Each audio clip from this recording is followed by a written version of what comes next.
Hello. Today we will be learning what modality principle is, why it is important and how to apply it in everyday life. The modality principle is a multimedia learning principle that suggests learners retain information better when visual content is paired with narration rather than on-screen text.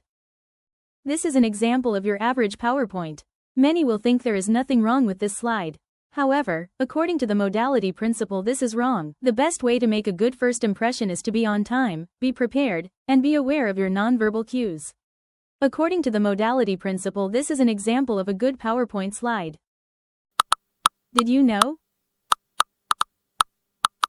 that adding graphics and words on the same slide can overload the senses?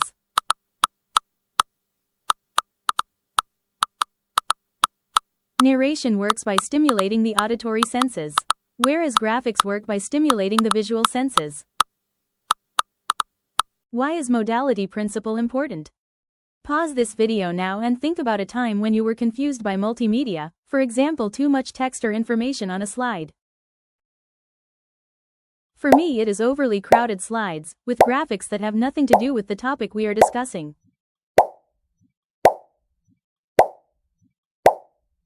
The modality principle has made an impact on instructional design for both the learner and the instructor. The modality principle's goal is to help produce free memory space, while working to create a deeper learning experience through both the auditory and visual channels. This paves a way to more effective retention and recall of knowledge. How to make Buckeye bars. Mix together 8 tablespoons, 1/2 cup, salted butter, softened. 3 cups creamy peanut butter. 2 teaspoons pure vanilla extract. 4 cups powdered sugar. For the chocolate top, melt 12 ounces of chocolate chips with 2 tablespoons of oil. Line casserole dish with parchment paper. Pour peanut butter mixture into parchment paper lined dish. Pour chocolate mixture over peanut butter mixture already in the parchment paper lined dish. Place pan in fridge overnight covered. In the morning, cut into square and enjoy. In the first example of how to make Buckeye bars, you were showed on screen text, unrelated photos, and an overcrowded slide, which overloaded both the visual and auditory senses. In the second set of slides, you get a relevant graphic to stimulate your visual senses and narration to explain the process, which stimulated your auditory senses. Which did you like better?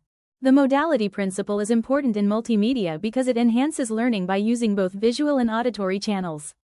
Its main point is to use narration rather than on-screen text. Many studies have proved this helps students retain the information easily. The modality principle is not saying to remove all words from your on-screen presentation.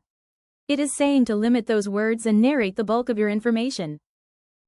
Now it is your turn. Pick a subject and make a slide or two about the topic. Thank you for stopping by, and I hope you learned something useful about the modality principle.